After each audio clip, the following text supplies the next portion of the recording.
దేవుని వాక్యాన్ని ధ్యానం చేద్దాం. ఈ లోకంలో మనం చూసినప్పుడు చాలామంది అనేక విషయాల్లో చింతపడేవారుగా ఉంటారు. ఏంటి వాళ్ళ చింత అంటే రేపటి గూర్చిన చింత అనేక మంది కలిగి ఉంటారు. రేపు మా భవిష్యత్తు ఏంటి, మేము వృద్ధులేమో అయిపోతున్నాం, మా పిల్లల భవిష్యత్తు ఏంటి అని చాలామంది చింతపడేవారుగా ఉంటారు. చాలామంది వారి పరిస్థితులు, కుటుంబ పరిస్థితులను బట్టి చింతపడేవారుగా ఉంటారు. ఇంకా మనం చూస్తే ఉద్యోగాలు చేసేవారు వారి ఉద్యోగంలో వస్తున్నటువంటి ఒత్తిడులను బట్టి చింతపడేవారుగా ఉంటారు. ప్రియులారా, మనిషి తన జీవిత పయనంలో ఎదురవుతున్న ప్రతికూలతలో కూడా చింతపడేవారుగా ఉంటారు. జీవితం అనే నావ సమస్యల సుడిగుండాల్లో చిక్కుకున్నప్పుడు ఈ సుడిగుండాల నుండి ఎలాగునా బయటపడాలని చింతపడేవారుగా ఉంటారు. కన్న తల్లిదండ్రులు పిల్లల గురించిన చింత, వారు స్థిరపడలేదే, వారు బాగుపడలేదే అనే చింత. కొంతమంది ఆరోగ్యాన్ని గురించిన చింత, కొంతమందికి భర్తను ఎలా సంతోషపరచాలనే చింత, భార్యను ఎలా సంతోషపరచాలనే చింత. కొంతమంది జీవితాల్లో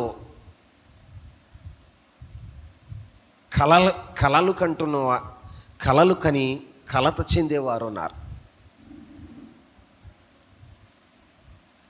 దర్శనాలు చూసి చింతించేవారు ఉన్నారు. ప్రియులారా, బైబిల్ చెప్తున్న మాట ఏంటో తెలుసా? అపోస్తలుడైన పౌలు ఫిలిప్పీలకు రాస్తూ, ఆయన ఒక ఉత్తరం రాస్తూ ఆయన చెప్తున్న మాట ఏంటయ్యా అంటే, ఫిలిప్పీలకు రాసిన పత్రిక 4వ అధ్యాయం 6వ వచనాన్ని చదువుదాం.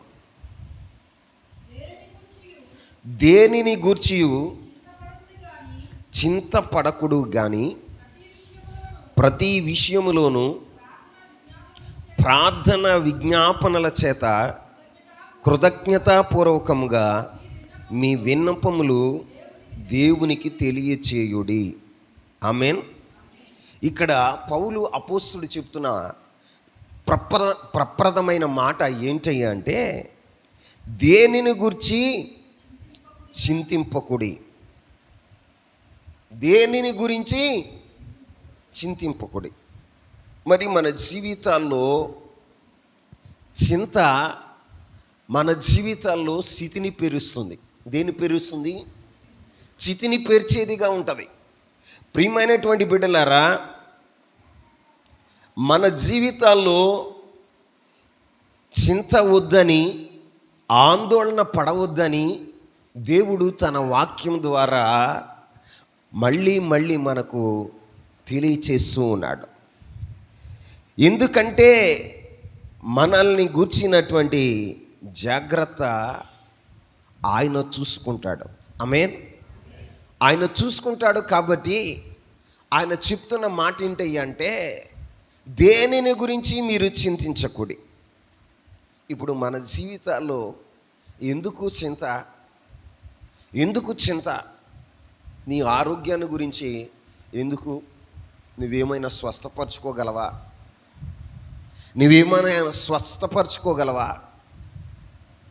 రేపటిని గూర్చిన చింత ఏంటి? ఏం తిందామా, ఏం తాగుదామా, ఏం ధరిద్దామా అన్న చింత ఎందుకు? నువ్వు ఆత్మీయుడు అయితే, ఆత్మీయురాలు అయితే నీ ప్రతి చింతను ప్రభు మీద వేయాలి. ఆమేన్. ఇక్కడ పౌలు అపోస్తలుడు అంటాడు, మీరు దేనిని గురించి చింతించకూడి. ఏమంటాడండి? దేనిని గురించి చింతించకుడి. నిజమే ప్రియులారా, మన జీవితాల్లో దేని గురించో చింతిస్తూ కృషించిపోయేవారుగా, కృంగిపోయేవారుగా మన జీవితాల్లో మనం ఉంటాం. బైబిల్లో యోసేపు ఒక చెరసాల్లో ఉన్నప్పుడు తనతో చెరసాల్లో ఉన్న ఇద్దరు కలలు కన్నారు. ఏం కన్నారు? కలలు కని ఉదయాన్నే చింతతో కూర్చున్నారు. ఈ కలల భావం ఏంటి అని చింతిస్తూ కూర్చున్నారు.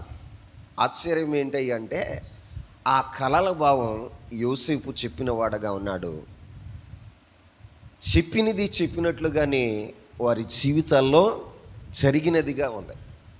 ప్రియులారా, ఇంకా కొంచెం ముందుకు వస్తే బైబిల్లో కీషు తన కుమారుని గురించి చింతపడుతున్నాడు. ఎందుకు ఆయన చింత అంటే, నా కుమారుడు గార్ధాపములను వెతుకుతూ వెళ్ళాడు. ఆయన వెళ్ళి చాలా రోజులయ్యింది. అసలు నా కుమారుడు ఏమైపోయాడో అనే చింత ఆయన జీవితంలో ఆరంభమైంది. ఇంకా మన జీవితాల్లో బైబిల్లో అలా పరిశీలన చేసుకుంటూ వెళుతూ ఉంటే చాలామంది భక్తులు జీవితాల్లో చింతపడిన వారుగా ఉన్నారు. కానీ క్రొత్త నిబంధన గ్రంథంలో ప్రభువైన యేసుక్రీస్తు ప్రభువారు మత్తయి సువార్త 6వ అధ్యాయంలో చెప్తున్నాడు, మీరు దేనిని గురించి చింతింపకూడి. ఆకాశ పక్షులను మీరు చూడండి, అవి విత్తవు, కోయవు, కొట్లలో కూర్చుకొనవు, అయినను అవి ఏమాత్రం కూడా చింతపడవు. మరి వాటికంటే మీరు శ్రేష్ఠులు కాదా? మన జీవితాల్లో ఎలా ఉంటామో తెలుసా? విత్తని పక్షులను నిత్యము పోషించుచున్నావు, విత్తని పక్షులను నిత్యము పోషించుచున్నావు,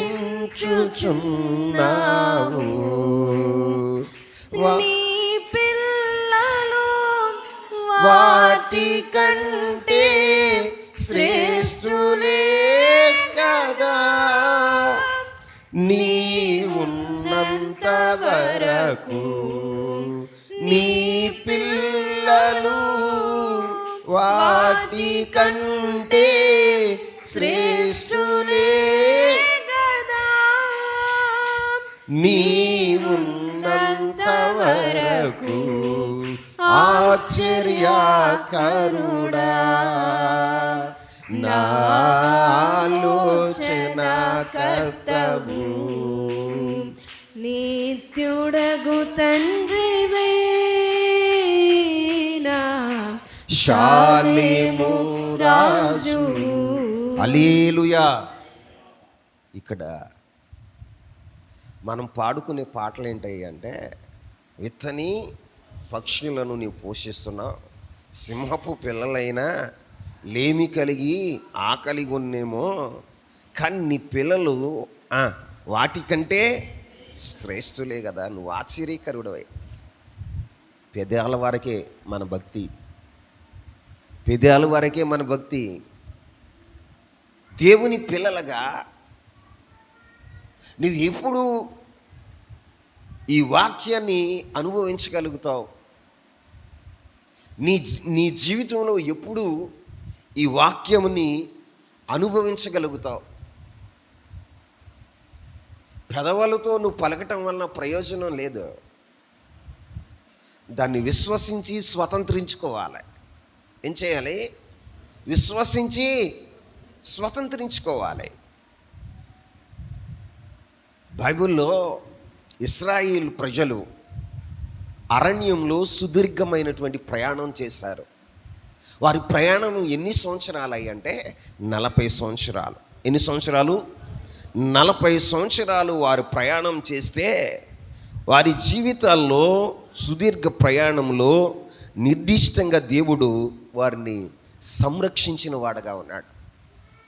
40 సంవత్సరాల్లో వారు వ్యవసాయం చేయలా. ఎక్కడ చేశారా? 40 సంవత్సరాల్లో అరణ్యంలో పడి వెళుతున్నప్పుడు వాళ్ళు వ్యవసాయం చేయలా. కొట్లలో కూర్చుకున్నారా? కొట్లలో కూర్చుకున్నారా? వారి జీవితాల్లో వేటిని దాచుకోలా. కానీ 40 సంవత్సరాలు దేవుడు వారిని పోషించిన వాడుగా ఉన్నాడు. ఆమేన్. ఎన్ని సంవత్సరాలు? 40 సంవత్సరాలు పోషించాడు. దేవుని మీద ఆధారపడితే, దేవునిని నువ్వు విశ్వసిస్తే నీ జీవితాన్ని సంరక్షించే బాధ్యత ఆయన తీసుకోడా? కానీ మనం ఏం చేస్తామండి? నా భారము నీవు మోయగా సులువాయే నా పయనము, నా భారము నీవు మోయగా సులువాయే నా పయనము. నీ దయచేతనే కలిగిన క్షేమము ఎన్నడు నను వీడదే. నీ దయచేతనే కలిగిన క్షేమము ఎన్నడు నను వీడదే. నీ సన్నిధిలో పొందిన మేలు తరగని సౌభాగ్యమే. నీ సన్నిధిలో పొందిన మేలు తరగని సౌభాగ్యమే. యేసయ్యా యేసయ్యా నీ కృపా చాలయ్యా. హల్లెలూయా. మనం ఎంత చక్కటి పాటలు పాడతామో, ఆ పాటలు వింటున్నప్పుడు చాలా మాధుర్యం అనిపిస్తుంది. కానీ ఆ పాటలో ఉన్న ఒక్క సెంటెన్స్ కూడా మన జీవితంలో అనుభవించాం. నీ సన్నిధిలో పొందిన మేలు నువ్వు నడిపిస్తూ ఉంటే నా పైన సులువవుతుందని భక్తుడు రాశాడు. నీ పైన ఎప్పుడు సులువవుతుందో తెలుసా? దేవుని నడిపింపుకు నువ్వు ఒప్పుకున్నప్పుడు, దేవుని సంరక్షణలో నువ్వు ఉన్నప్పుడు, దేవుని మీద నీ భారాన్ని పెట్టినప్పుడు, ఆయన నీ భారాన్ని మోస్తున్నప్పుడు నీ అడుగులన్నీ కూడా ఎలా ఉంటాయో తెలుసా? సులువుగా ఉంటాయి. ఎలా ఉంటాయి? నీ జీవితం పైనలో నీ భారాన్ని ఆయన మీద వేసి నువ్వు నడిస్తే నీ జీవితంలో నీ అడుగులు నీ పైన ఎలా ఉంటుందో తెలుసా? సులువు అవుతుంది. ఏమవుతుందండి? కానీ మన జీవితంలో మన భారాన్ని మనమే మోస్తాం. ఎన్నిసార్లు చెప్పినా మన జీవితాల్లో ఆ భారాన్ని మనమే మోసేవారుగా ఉంటాం. దేవుని పిల్లలుగా మన భారాన్ని, మన చింత యావత్తు ఆయన మీద వేయాలి. భక్తుడు అంటాడు, నీ సన్నిధిలో పొందిన మేలు తరగని సౌభాగ్యం. ఏంటని? నువ్వు ఎప్పుడు అనుభవించావు? దేవుని సన్నిధికి వస్తున్నావు, ఎందుకో వస్తున్నావు, దేవుని సన్నిధిలో కాలాన్ని గడుపుతున్నావు, అయిపోయింది వెళ్ళిపోయాను అనుకుంటున్నావు. కానీ బైబిల్ చెప్తుంది, దేవుని సన్నిధిలో ఉన్న మేలు, సౌభాగ్యం తరగని సౌభాగ్యం అంట. అది ఎప్పుడు అనుభవిస్తారండి మీరు? జీవితాల్లో నేను దేవుని సన్నిధికి వెళితే ఆయన మేలు చేత నన్ను తృప్తిపరుస్తాడు. దేని చేత? మేలు చేత నన్ను తృప్తిపరుస్తాడు అని ఆశతో, దప్పికతో, ఆకలితో నువ్వు వచ్చినప్పుడు అట్టి కార్యం నీ జీవితంలో జరుగుతుంది. మందిరానికి వస్తావు, కూర్చొని ఏదో ఆలోచన చేస్తూ ఉంటావు, చింతిస్తూ ఉంటావు. ప్రభు మాట్లాడుతాడు. ఆయన ఏమంటాడో తెలుసా? మీరు దేనిని గురించి చింతింపకూడదు, దేనిని గురించి చింతింపకూడదు. మీకు మాట చెప్పనా? దేవుని వాక్యం వింటున్న మన జీవితాల్లో ఈ వాక్యము సజీవమైనది. ఎలాంటిది? సజీవమైనది. సజీవమైన వాక్యం ఏం చేస్తుందో తెలుసా? నీ ప్రాణాత్మ మూలుగుల్లో దూరి అది విభాగించి నిన్ను, నీ తలంపులను శుద్ధీకరించేదిగా ఉంటుంది. ఆమేన్. నిజంగా దేవుని వాక్యం ఎంతమంది జీవితాల్లో సజీవంగా తాకుతుంది. ఇప్పుడు జీవం కలిగిన దేవుని వాక్యం ఎంతమంది జీవితాల్లో ప్రవేశించేదిగా ఉంటుంది.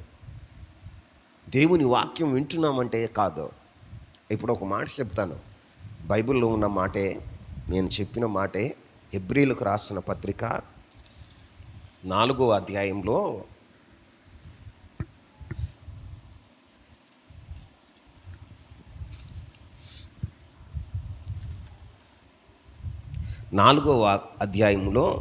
12వ వచనంలో ఒక మాట రాయబడి ఉంటుంది. చదవండి.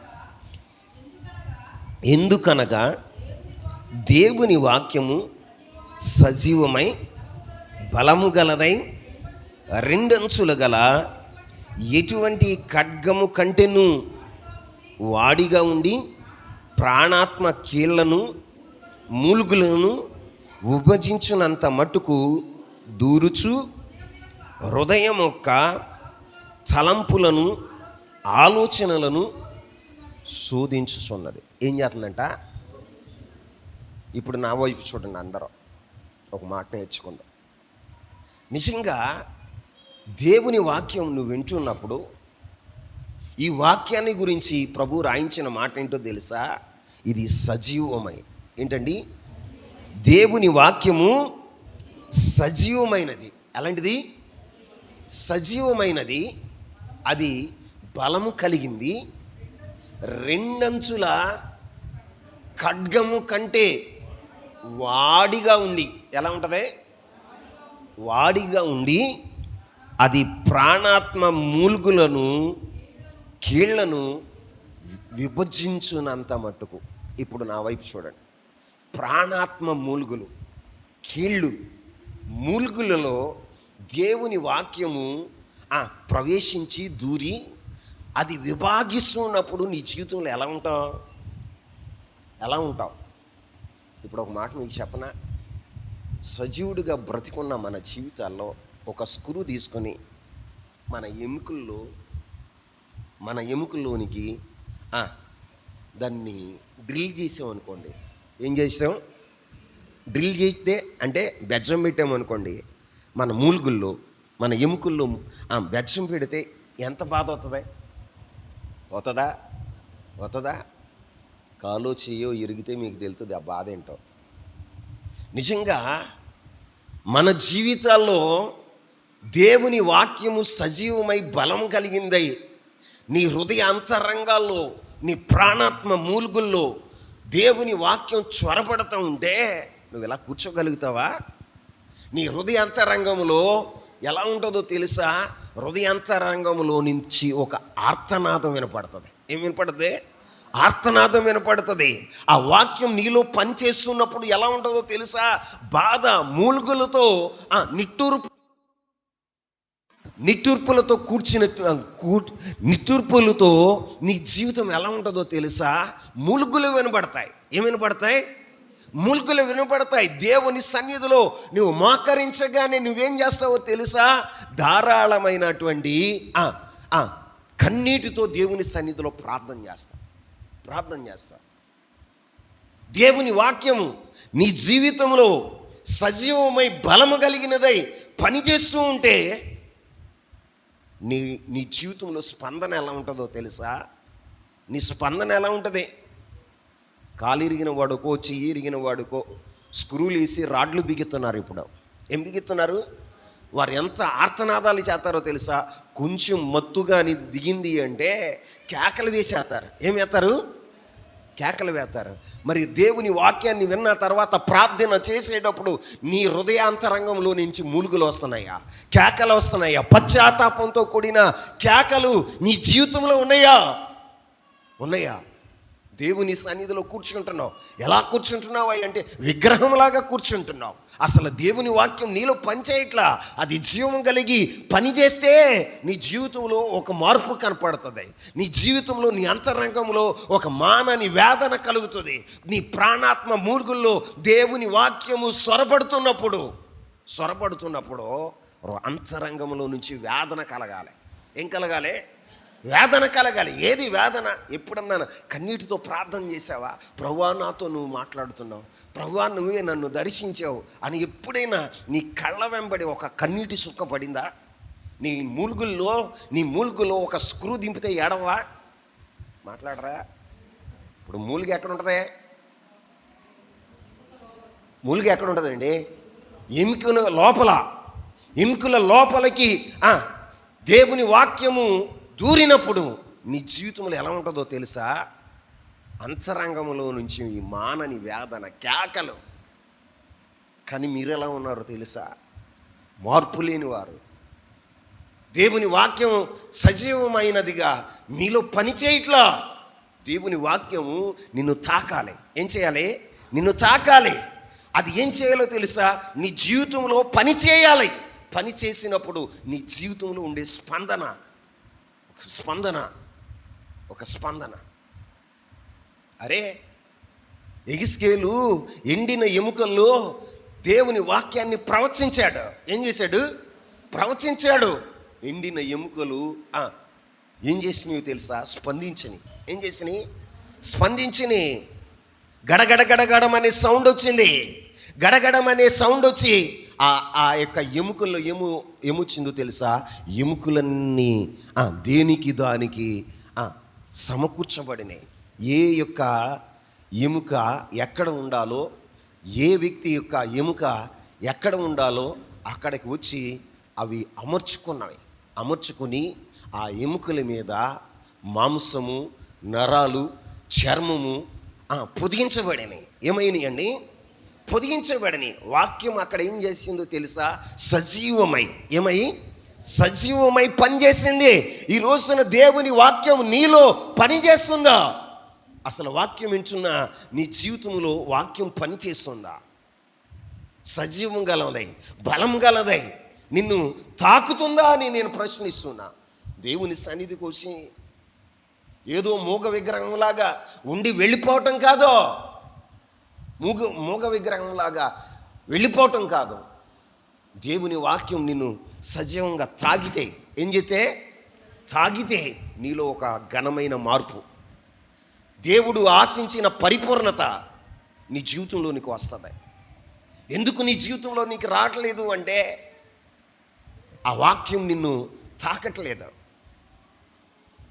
తాకట్లేదు. ఆ వాక్యం నీలో పనిచేయట్లా. కారణం ఏంటో తెలుసా? నువ్వు మృతుడు అయిపోయావు. ఏమైపోయావు? సచ్చినోడికి ఎన్ని స్క్రూలు దింపితే మాట్లాడతాడా? సచ్చినోడికి ఎన్ని స్క్రూలు దింపితే మాట్లాడతాడా? మాట్లాడ్డు. ఏమంటాడా? నువ్వు దింపుకోరా, చెప్పుకో వాక్యం, ఇంకా కఠినమైనవి చెప్పుకో. ఒక మాట మీకు చెబుతాను, జాగ్రత్తగా వినండి. దేవుడు నిన్ను హెచ్చరిస్తున్నాడంటే, దైవశావకుడు నిన్ను హెచ్చరిస్తున్నాడంటే మీరేమనుకుంటారో తెలుసా? ఎప్పటికిక అయ్యగారికి మంచి మాటలు రావు, అయ్యగారికి అసలు ప్రేమ లేదు. ఏం లేదు? నీవు చిన్నపిల్లవాడు అనుకో, నువ్వు ట్రాన్స్ఫారం దగ్గరికి వెళ్తున్నావు. ఎక్కడికి వెళ్తున్నావు? ఎక్కడికి? ట్రాన్స్ఫారం పట్టుకుంటే ఏమవుతావు? షాక్ కొడుతుంది.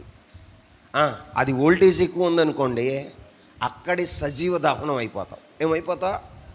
సజీవ దహనం అయిపోతావు. ఇప్పుడు నీ పిల్లో వెళ్తుంది, నువ్వేం చేస్తావు? మాట్లాడండి. కేక వేస్తావా? గద్దిస్తావా? మాట్లాడరా? గద్దిస్తావా? ఎందుకని గద్దించావు? ఆడి మీద కోపమా? ఎందుకు గద్దించావు? వాళ్ళ క్షేమాన్ని కోరుకొని, వారిని ప్రేమిస్తున్నావు కాబట్టి నువ్వేం చేస్తున్నావు తెలుసా? గద్దించేవాడగా ఉంటున్నావు. ఏం చేసేవాడగా ఉంటున్నావు? గద్దించేవాడగా ఉంటున్నావు. ఇప్పుడు దైవశావకుడైనా దేవుడైనా నిన్ను గద్దిస్తున్నాడు అంటే నీ మీద కోపం కాదు, ప్రేమ. ఏంటండి? ప్రేమ. దాన్ని అర్థం చేసుకునేసరికి నీ జీవితంలో నష్టపోతావు. మీకు చెప్తున్న మాట అర్థం చేసుకోండి. ఇవి ఎన్నో లోతైన సత్యాలు. దైవశావకుడు నన్ను తిడితే నేను సంతోషించేవాడగా ఉంటాను. దైవశావకుడు నన్ను కొడితే సంతోషించేవాడగా ఉంటాను. నన్ను ప్రేమిస్తున్నాడు కాబట్టి నన్ను కొట్టాడు, నన్ను ప్రేమించాడు కాబట్టి నన్ను గద్దించాడు, నాకు బుద్ధి చెప్పాడు అని నేను తలస్తాను. దైవజనుడు వాక్యము ప్రకటిస్తున్నప్పుడు విరిగి నలిగిన హృదయంతో, ఏ హృదయం? దేవుని సన్నిధిలో ప్రార్థన చేస్తానండి. కన్నీటితో విరిగి నలిగిన చిన్నపిల్లవాళ్ళలాగా నేను ప్రార్థన చేస్తాను. కారణం ఏంటో తెలుసా? ఆ వాక్యం నాలో పనిచేసినప్పుడు నా హృదయం విరిగి నలిగిపోద్ది. ఏమవుతుంది? మరి మీ హృదయాలను నేను ప్రార్థన చేస్తున్నప్పుడు ప్రార్థన చేయండి అమ్మా అన్నప్పుడే, అరే ప్రార్థన అనగానే నిద్ర ఎందుకు వస్తుంది? నీకు ఎందుకు నిద్ర వస్తుంది? ప్రార్థన అనగానే ఎందుకు మౌనంగా ఉంటున్నావు? వాక్యం పని చేయట్లా నీలో. ఏం చేయట్లా? వాక్యం పని చేయట్లా. ఏం జరిగిందో తెలుసా? ఆధ్యాత్మిక జీవితంలో చచ్చిన స్థితిలో ఉన్నావు. నువ్వు చచ్చిన స్థితిలో ఉన్నావు. ప్రాణాత్మ మూలుగుల్లోనికి వాక్యం సజీవమై బలము కలిగితాయి. అది ప్రాణాత్మ మూలుగుల్లో కీళ్లలో విభాగిస్తూ ఉంటే నువ్వు మౌనంగా ఎలా ఉండగలుగుతావు అండి? ఎలా ఉండగలుగుతావు? ఆర్తనాదాలు వేస్తావు, ఆర్తనాదాలు వినబడతాయి, కేకలు వినబడతాయి. కన్నీటితో నీవు దేవుని సన్నిధిని తడిపేవాడుగా ఉంటావు. ఎందుకు నీకు ఈ పరిస్థితులు రావట్లేదు అంటే వాక్యము నిన్ను తాకట్లేదు, వాక్యము నీలో పని చేయట్లేదు, వాక్యము బలము గలదై విభాగిస్తూ ఉంటే నువ్వే స్థితిలో ఉన్నావు తెలుసా? ఆధ్యాత్మిక జీవితంలో చచ్చిన స్థితిలో ఉన్నావు. కాబట్టి దేవుని వాక్యం ఎంత బలం కలిగిందైనా, ఎంత పదునైనదైనా నిన్ను దర్శించినప్పుడు చలనం లేనివాడగా ఉంటున్నావు, చలనం లేని దానిగా ఉంటున్నావు. ఈ వాక్యాన్ని రాత్రికాల సమయంలో నేను ధ్యానం చేస్తున్నప్పుడు అసలు ప్రాణాత్మ మూలుగుల్లోనికి దేవుని వాక్యం స్వరపడుతూ ఉంటే మన హృదయాల్లో ఎంత వేదన కలగాలి, ఎంత బాధ కలగాలి, ఎంత ఆర్తనాదాలు వినబడాలి. అసలు వినబడతానయ్యా? నన్ను నేనే ప్రశ్నించుకున్నాను. నిజంగా ఆ యొక్క వాక్యం మనలో స్వరపడుతూ ఉంటే మనకేం వినపడాలి? మన హృదయంతో, మా అంతరంగంలో నుంచి ఆర్తనాదాలు వినపడాలి. దేవుని మందిరానికి వచ్చామంటే సరిపోదు, భక్తి చేస్తున్నామంటే సరిపోదు, దానికి తగినట్లుగా మనం జీవించాలి. ప్రియులారా, ఈ మాట పరిశుద్ధాత్ముడు మీకు ఎందుకో తెలియచేశాడు. నా టాపిక్ ఇది కాదు. మీరు దేనిని గురించి చింతించకూడదు, దేనిని గురించి మీరు చింతించకూడదు. మీరు లేఖనాల్లో చదువుతాం కాదు, నోటితో మనం పలకటం కాదు. నిజంగా ఇశ్రాయేలు ప్రజలు సుదీర్ఘ ప్రయాణంలో, సుదీర్ఘ ప్రయాణంలో 40 సంవత్సరాలు, ఎన్ని సంవత్సరాలు? 1 సంవత్సరం కాదండి, 2 సంవత్సరాలు కాదండి, దేవుడు 40 సంవత్సరాలు పోషించిన వాడుగా ఉన్నాడు. ఎలా ఉన్నాడు? మరి నీ జీవితాన్ని పోషించలేడా? దేవుని వాక్యాన్ని నమ్మితే, దేవుని మీద ఆధారపడితే, దేవుని యొక్క నడిపింపుకి నువ్వు ఒప్పుకుంటే నీ జీవితాన్ని సంరక్షించలేడా? అర్థం చేసుకోండి. మన జీవితాలు, మన ప్రయాస ఎందుకు? ఏం బ్రదర్ ప్రార్థనకి ఎందుకు రాలేదు? బ్రదర్ చెల్లెమ్మ ఎందుకు ప్రార్థన రాలేదు అంటే, మా పరిస్థితులు మీకేం తెలుసు అయ్యగారు? చక్కగా కుదురుగా కూర్చుని గుమ్మడికాయలాగా చక్కగా చెప్తూ ఉంటారు. లేదు ప్రియులారా, దేవుని వాక్యం సజీవమై బలం కలిగింది. దాన్ని నీలో సొరబడనితే అది కార్యాలు చేసేదిగా ఉంటుంది. ఆమేన్. 40 సంవత్సరాలు సుదీర్ఘ ప్రయాణంలో వారిని పోషించాడండి. ఆయన నడిపిస్తున్నప్పుడు వారి జీవితాలు ఎలా ఉన్నాయంట తెలుసా? నెహెమ్యా గ్రంథం 9వ అధ్యాయం 21వ వచనాన్ని చదవండి.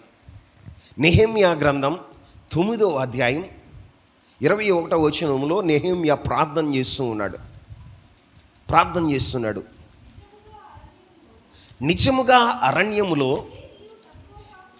ఏది తక్కువ కాకుండా 40 సంవత్సరములు వారిని పోషించి తిని వారి వస్త్రములు పాతగిల్లిపోలేదు, వారి కాళ్లకు వాపు రాలేదు.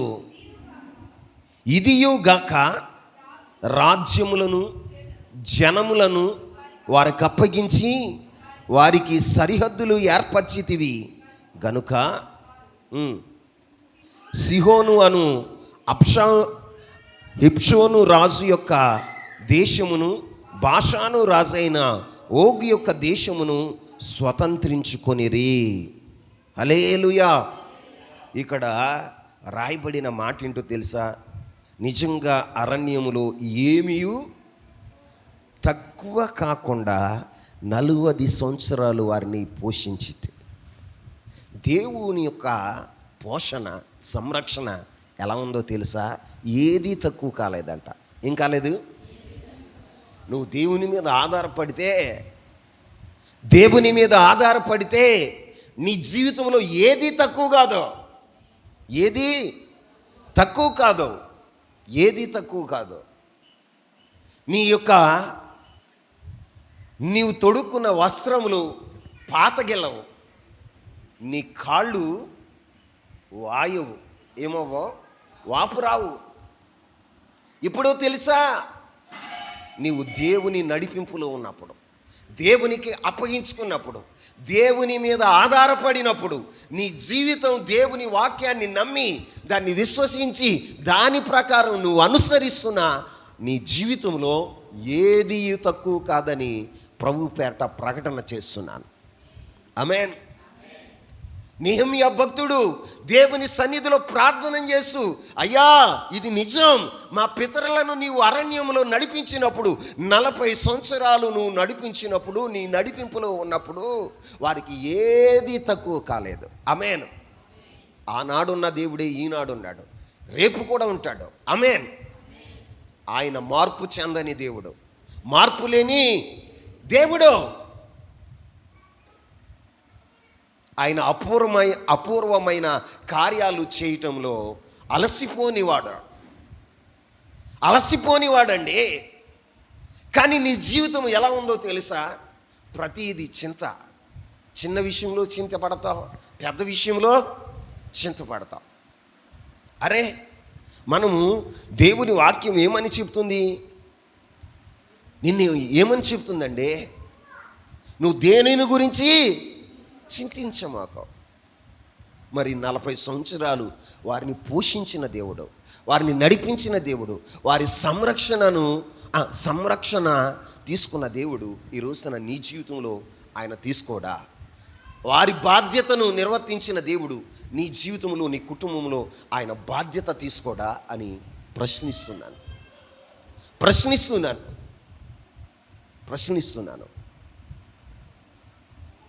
ప్రియులారా, దేవుని వాక్యాన్ని ఎంతగా నువ్వు అనుసరిస్తావో, దేవుని మాటను ఎంతగా నువ్వు నమ్ముతావో, అన్ని ఘనమైన కార్యాలు నీ జీవితంలో నువ్వు చూడగలుగుతావు. నువ్వు నమ్మనంత కాలం చింతతోనే ఉంటావు. ఎలా ఉంటావు? చింతతోనే ఉంటావు. పౌలు అపోస్తుడు అంటాడు హెబ్రీలకు రాసిన పత్రికలో 13వ అధ్యాయము 5వ వచనంలో ఒక మాట చెప్తాడండి. ఒక మాట చెప్తాడు. 13వ అధ్యాయం 5వ వచనం, నిన్ను ఏమాత్రమును విడువను,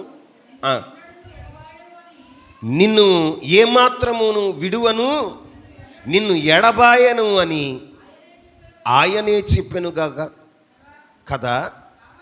కాబట్టి ప్రభువునకు సహాయమును నేను భయపడను. నరమాత్రుడు నన్ను ఏమి చేయగలడు? ఈ రోజున నువ్వు గుర్తించవలసిన విషయం ఏంటో తెలుసా? నువ్వు ఆరాధిస్తున్న దేవుడు, నీవు మహిమపరుస్తున్న దేవుడు, ఎవని సన్నిధిలో నీవు జీవిస్తున్నావో ఆ దేవుడు ఎలాంటి వాడో తెలుసా? నిన్ను విడువడు, ఎంత మాత్రమును ఎడబాయని దేవుడు. ఎడబాయని నరుడు నరమాత్రుడు నాకు ఏమి చేయగలడు? నువ్వు ఎందుకు భయపడుతున్నావు? ఎందుకు నువ్వు చింతిస్తున్నావు? ఈ వాగ్దానం చేసిన దేవుడు ఎంతైనా నమ్మదగిన దేవుడు.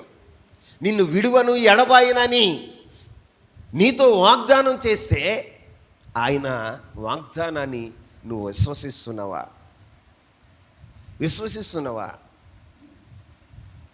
విశ్వసించలేదు కాబట్టి నీ జీవితం ఎలా ఉందో తెలుసా? చింతతో, అయ్యా ఈ కుటుంబ భారాన్ని నేను ఎలా మోయాలి, ఈ కుటుంబాన్ని ఎలా నడిపించాలి, ఈ పిల్లలకి పెళ్ళిళ్ళు ఎలా చేయాలి, ఈ పిల్లలను ఎలా స్థిరపరచాలి. నువ్వు స్థిరపరిచేది ఏంటి? దేవుడు స్థిరపరుస్తాడు. ఆమేన్. దేవుడు స్థిరపరచగలడు. ఒకరిని స్థిరపరిచేవాడు ఎవరో తెలుసా? దేవుడు. నువ్వు స్థిరపరచలేవు. దేవుని కనికరం లేకుండా, దేవుని దయ లేకుండా, దేవుని యొక్క కృప నీ బిడ్డల మీద లేకుండా నువ్వు స్థిరపరచలేవు. బైబిల్లో ఏం రాయబడి ఉంటుందో తెలుసా? ఏం రాయబడి ఉంటుందో తెలుసా? ఒక మాట చదవండి. కీర్తనల గ్రంథం 127వ అధ్యాయం 1వ వచనం.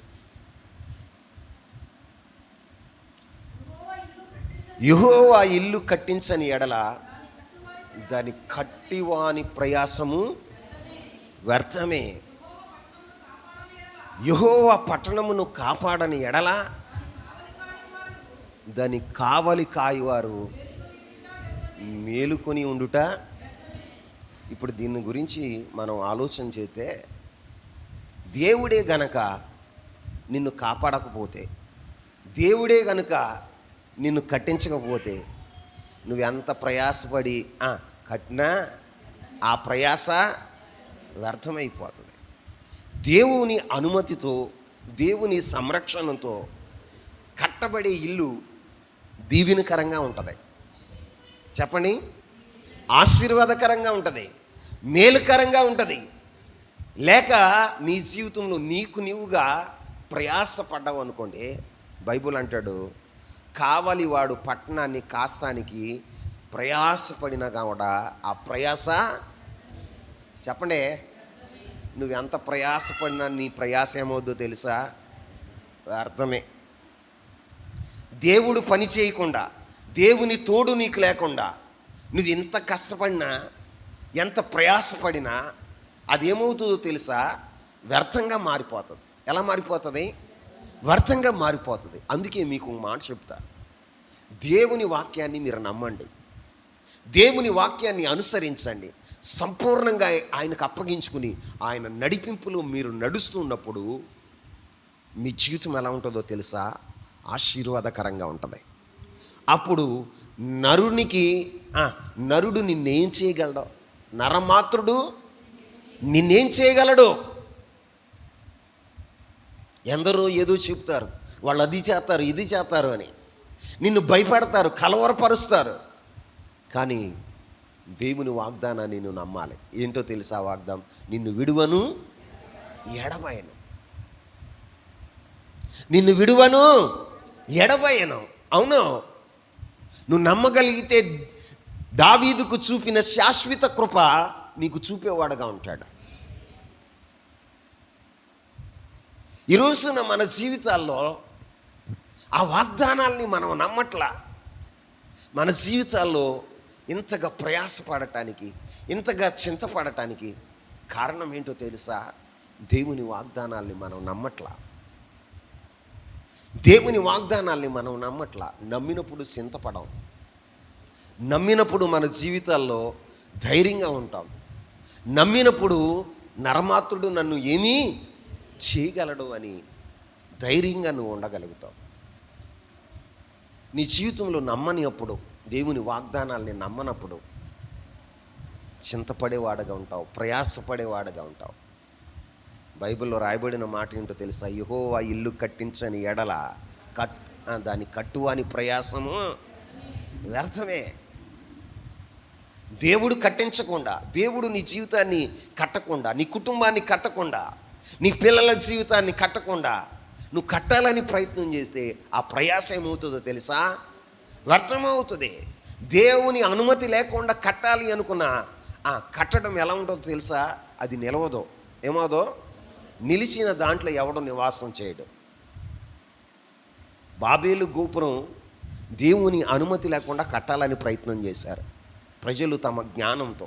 దీంతోనండి తమ జ్ఞానంతో కట్టాలని, పేరు సంపాదించుకోవాలని, దేవుని మాటకు విరోధంగా వారు ప్రయాసపడ్డారు. దేవుడేమో భూమి అంతా మీరు విస్తరించండి, భూమిని నిండించండి అని దేవుడు చెప్తే మనం ఎక్కడికి వెళ్ళవద్దు. మనం ఇక్కడే ఒక గోపురం కట్టుకుని దాంట్లో నివాసం చేద్దాం. మనమందరం ఇక్కడే ఉందాం, ఐకమత్యంగా ఉందాం. దేవుని చిత్తానికి విరోధంగా అడుగులు వేశారు. వారి కట్టడం ప్రారంభించారు. కొంతకాలం సాగిన తర్వాత మధ్యలోనికి వెళ్ళిన తర్వాత ఆ కట్టడానికి మనుషుల మనసులు ఏమయ్యాయో తెలుసా? తారుమారైపోయినాయి. మనుషుల ప్రయాస వ్యర్థమైపోయింది. ఒకరి మాట ఒకరికి పొసగట్లా. కారణం ఏంటి? నీ జీవితంలో, నీ కుటుంబంలో ఒకరి మాట ఒకరికి పొసగట్లేదంటే కారణం ఏంటి? కారణం ఏంటో తెలుసా? దేవునికి విరోధమైన అడుగులు వేస్తున్నారు. ఏం చేస్తున్నారు?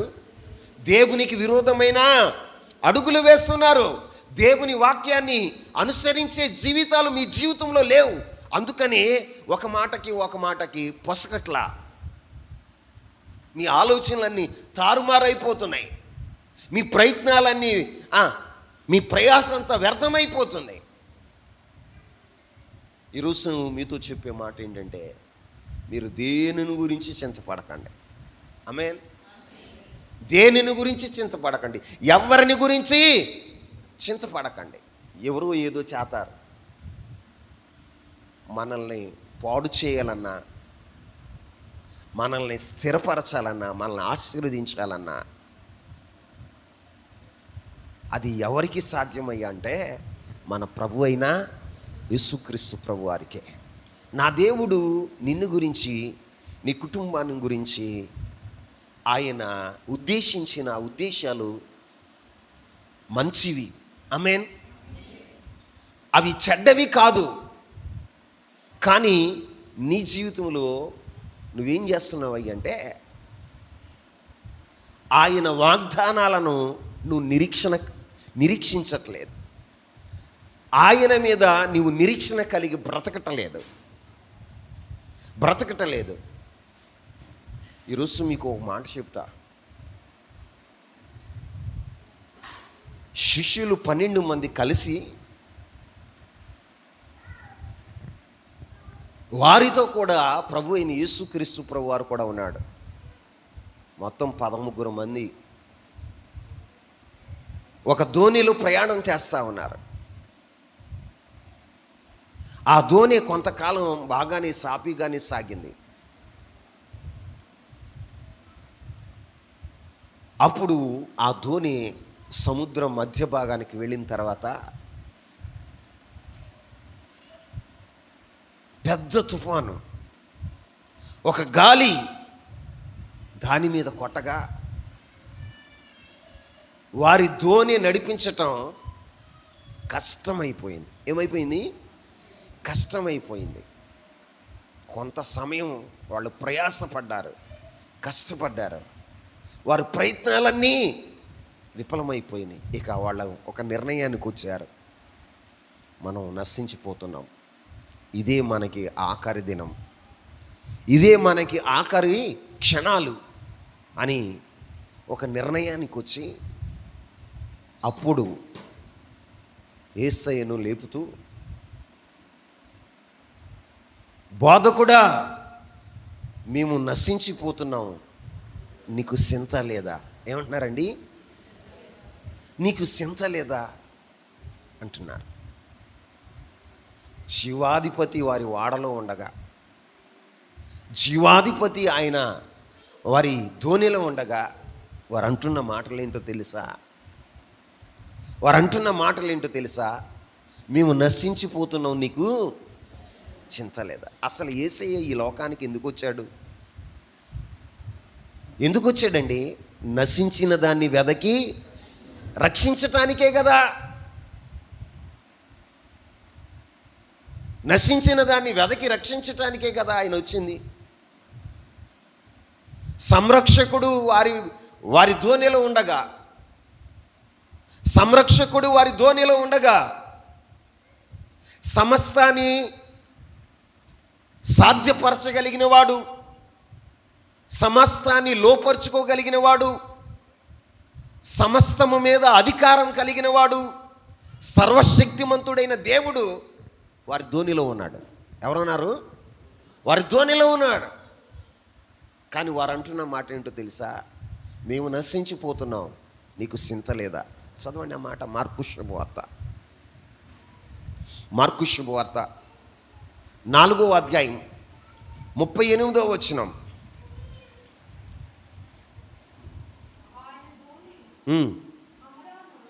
అమరాన తలగడ మీద నిద్రించుచుండగా ఆయనను లేపి, బోధకుడా, మేము నశించిపోవచ్చున్నాము, నీకు ఆయనతో అనిరి. ఆయన లేచి ఏం చేశాడు? గాలిని గద్దించగా నిశ్శబ్దమై ఊరకుండమని సముద్రముతో చెప్పగా గాలి అణిగి మిక్కిలి నిమ్మళమాయను. ఆమేన్. ఈ రోజున పెద్ద తుఫాను, గాలి, సముద్రం అల్లకల్లోల పరిస్థితి. కానీ యేసుక్రీస్తు ప్రభువారు లేచి ఆ పరిస్థితులను చూసి గద్దించి మీరు ఊరకుండండి అని చెప్తే అవి మిక్కిలి నిమ్మలమైనవి. ఏమైనాయి? మిక్కిలి నిమ్మలమైనవి. ఈరోజు నీ జీవితం అనే ధ్వని మీద ఎంత పెద్ద తుఫాను వచ్చినా, నీ జీవితం అనే ధ్వని మీద ఎంత పెద్ద తుఫాను వచ్చినా, ఎంత పెద్ద అలలు వచ్చినా, నీ చుట్టూ పరిస్థితులన్నీ కల్లోలంగా మారినా, నీ అడుగు ఒక్కటి కూడా ముందుకు వేయలేక కష్టతరమైన నీ పరిస్థితులన్నీ ప్రతికూలంగా ఉన్నా, నీ ధోనిలో క్రీస్తు ఉన్నాడని మర్చిపోమాకు. నీతో కూడా ప్రభు ఉన్నాడని మర్చిపోమాకు. ఆయన సమస్తాన్ని చేయగలిగిన వాడు, తుఫాన్ని అణపగలిగిన వాడు, గాలిని గద్దించగలిగిన వాడు, సముద్రాన్ని మిక్కిలి నిమ్మళపరచగలిగిన దేవుడు నీతో కూడా ఉన్నాడు. ప్రియులరా, నిన్ను విడిచి ఎడబాచే దేవుడు కాదు. నీ దేవుడు నిన్ను విడువడు, ఎడబాయడు. శిష్యులను ఆ తుఫాన్లో వదిలేశాడు ఆయన? మాట్లాడండి. వారి కష్టాల్లో వదిలేశాడా? వారి ప్రతికూలతలో చేయి విడిచాడా? విడవలా. ఆయన ఏం చేశాడో తెలుసా? కొంచెం సమయం విశ్రాంతి తీసుకున్నాడు. ఆయన లేవంగానే ఏం చేశాడో తెలుసా? ప్రతికూల పరిస్థితులను మిక్కిలి నిమ్మళపరిచాడు. ప్రతికూల పరిస్థితులు కనుమరుగు చేశాడు. ఈ రోజున నీ జీవితంలో కూడా ఆయన చేయగలడు.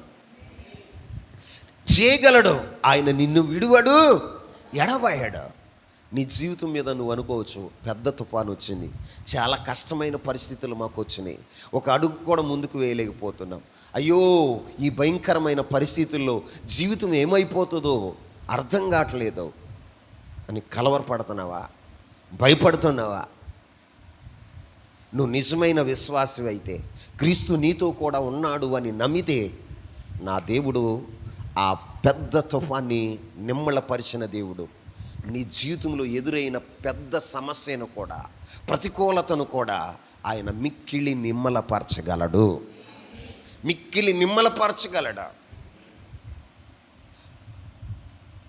ప్రియులరా, ఒక విచిత్రం ఏంటి అంటే, యేసయ్యతో శిష్యులు అన్న మాట ఏంటో తెలుసా? మేము నశించిపోతున్నాం, మీకు చింత లేదా? కొన్ని సంవత్సరాల తర్వాత ఆ ఓడలో ఉన్న, ఆ పడవలో ఉన్న పేతురు గారు చెప్తున్న మాట ఏంటో తెలుసా? పేతురు గారు కొన్ని సంవత్సరాల తర్వాత మాట్లాడుతున్న మాట ఏంటో తెలుసా? చూడండి, మొదటి పేతురు పత్రిక 5వ అధ్యాయం 7వ వచనాన్ని చదవండి. 5వ అధ్యాయం 7వ వచనం.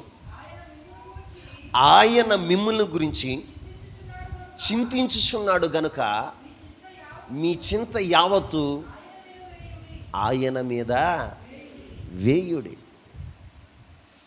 ఎందుకు ఈ మాట చెబుతున్నాడు? ఆయన అనుభవపూర్వకంగా దేవుని సంరక్షణను ఆయన అనుభవించాడు. కాబట్టి ఇప్పుడు ఆయన ప్రకటించేటప్పుడు కూడా